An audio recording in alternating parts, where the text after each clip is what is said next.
দেশের ক্রিকেট তখনই ভালো হবে যখন সব লেভেলের ক্রিকেটাররা ভালো ক্রিকেট খেলবেন। গণমাধ্যমে এ কথা বলেন সাবেক অধিনায়ক হাবিবুল বাশার সুমন। এ সময় তিনি জানান, ছোটবেলাতেই যাতে ক্রিকেটাররা সঠিকটা শিখতে পারেন সেজন্য গ্রাসরুট লেভেলের কোচদের প্রশিক্ষিত করে তোলার চেষ্টা করছে বাংলাদেশ ক্রিকেট বোর্ড বিসিবি। পরাগ মানের রিপোর্ট।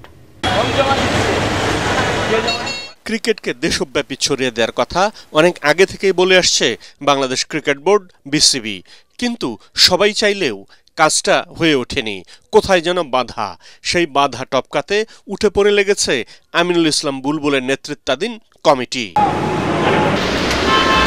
আর ছেলেবেলা থেকেই যেন ক্রিকেটাররা সঠিকভাবে খেলাটা শিখতে পারে, সেজন্য কোচদের ট্রেনিং করানোর বিকল্প নেই। একটা তো পরিকল্পনা আছে ক্রিকেটটা ছড়িয়ে দেওয়া, রুট লেভেল নিয়ে কাজ করা। এট দ্য সেম টাইম আমাদের যারা কোচেস আছেন তাদেরকে কীভাবে আরও আপগ্রেড করা যায়, কীভাবে আধুনিক কোচিং দেওয়া যায়। অবভিয়াসলি বায়োমেকানিক্স এখন ক্রিকেটের খুব একটা ইম্পর্টেন্ট পার্ট, সেটা নিয়েও কাজ করতে চাই। 3 দিনের কোচিং কোর্সে অতিথি হিসেবে এসে হাবিবুল বাশার সুমন জানান, অনেক ক্রিকেটাররা এখন কোচিং পেশায় আসতে চাইছেন। যারা ক্রিকেট খেলেছেন তাদের ক্রিকেট মস্তিষ্ক সাধারণের চেয়ে একটু হলেও এগিয়ে, আর সব লেভেলে ভালো ক্রিকেট চর্চা হলে দেশের ক্রিকেটেরই উন্নতি। একটা ডোমেস্টিক ক্রিকেটে ভালো ক্রিকেট হয় তখন ন্যাশনাল টিমের স্ট্যান্ডার্ডটা কিন্তু এমনি বেড়ে যায়।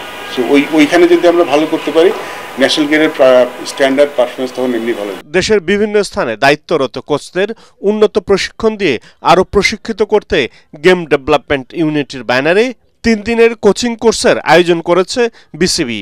প্রথমবারের মতো আয়োজিত এই কোর্সে 28 জন কোচ অংশ নিচ্ছেন।